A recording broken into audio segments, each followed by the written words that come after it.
Organizational culture and organizational structure are significant aspects of the business, which can have great impact on the company's success or failure. These two have great relationship with each other, as when one disintegrates, the other one would surely follow. According to John, organizational culture reflects the mentality, work ethics, values of the organization's owners as well as the employees. While organizational structure discusses the actual framework of the business, which determines the flow of communication in the company, likewise, how shall the roles and responsibilities will be distributed. This video shall explain how the organizational culture and organizational structure can be compared with the trees and the forest. Likewise, there is a scenario where Mari Santos, the department head of purchasing of biotech, needs to make critical decision concerning the purchasing of 100 pounds echinacea. The forest represents the organizational culture, while the trees represent the organizational structure. Let's first discuss the forest represents the organizational culture. According to the Brighton School of Business and Management, just like forests that cannot exist without trees, culture cannot stand without structure. In addition, organizational culture reflects how a company does business, both internally and externally, making it the big picture of the company. The culture of the organization matures and spreads out from the support beams brought on by the structure. The culture of the organization starts as soon as you have your first interaction with all the employees and customers. The corporate culture of an organization can change without notice. It can change by setting new policies and procedures that will affect the everyday activities. According to Brubaker, the organizational culture determines the organization's behavior as well as being about meaning. Observing the organization and the employees of that organization who share the same culture, it makes it easier to be able to share the same goals and accomplishing that goal. Let's now discuss the trees represents organizational structure. The organizational structure is how communication moves from one area to another. The reporting procedures where one person has decision-making power over subordinates, and ultimately how the company gathers its resources to achieve objectives. The organizational structure is the framework of a company, just like the trees, which serve as the structure of the forest. Without trees, there will be no forest.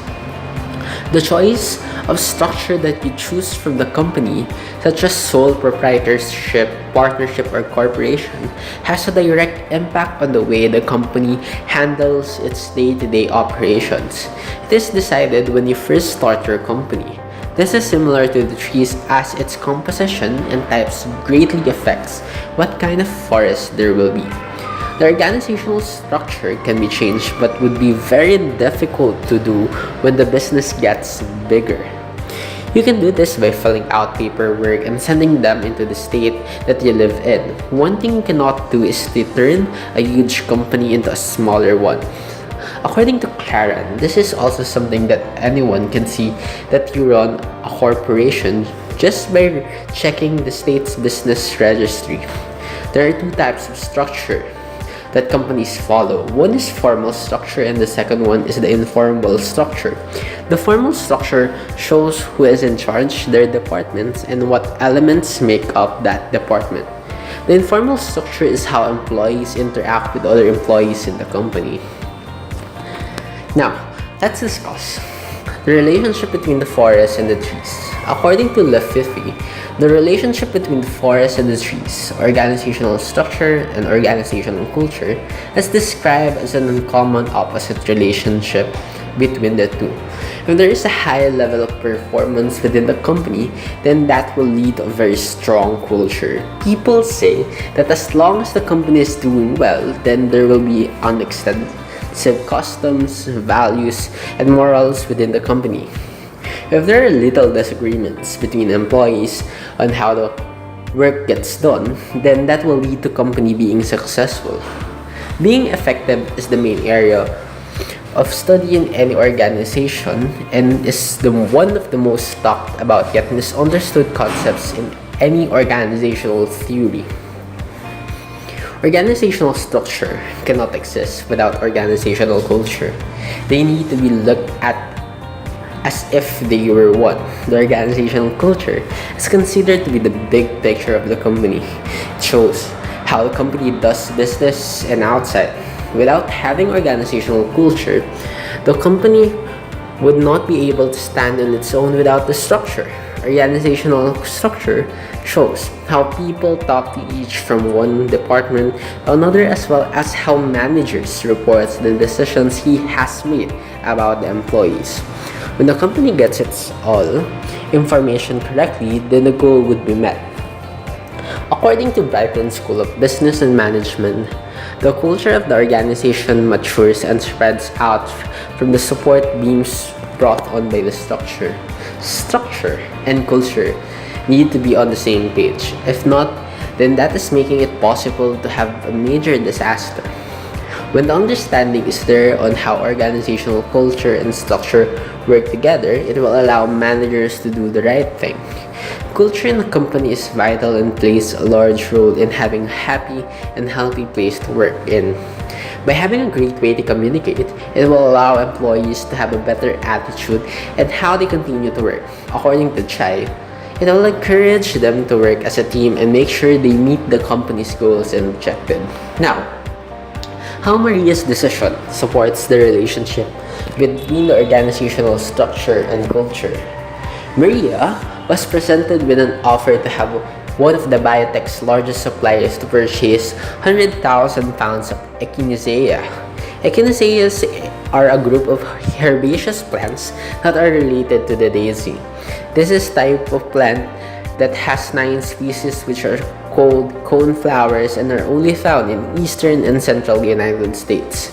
They are found in the dry and open wooded areas. This type of plant has purpurea, and that is used in medicine by the Great Plains Indian tribes because it was known for its antibiotics. 2 of the species are considered endangered species in the United States already. Maria's decisions is about supporting the relationship with the organizational structure and culture. The focus of the company is to have fully natural products and think about the planet. Under the company current philosophy, it is stated that the company's leadership concentrates in sustainability for profit and planet. It also adds that it wants to keep strong natural product image linked to the community and the desire to be socially responsible.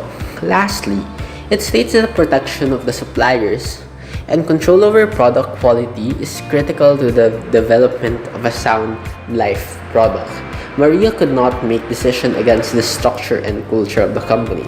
According to Deloitte, culture, leadership, strategy are the triumvirate that drives the company to excellence. They need to work together. They added that simply put, a stool with 2 legs topples every time. What are the factors why Maria decided to turn down the offer? Are Biotech is a company that has a product line that consists of protein and fitness, personal care, nutraceuticals, vitamins, and food supplements. Their vision is to help provide everyone with the healthiest life possible in the most natural of ways. Biotechs need to make sure they have the competitive edge, means that they need to concentrate on the next 2 years as well as becoming a company with triple bottom lines. Being able to make profit and the planet is first in the leadership's mind. Being a triple bottom line company, it is extremely important because biotech needs to give the image that they have of being a strong natural product company and remain socially responsible for their customers. One of the most important factors for biotech is to make sure they protect not only their suppliers but keep control over the quality of their products, which are critical to the development of a great life product.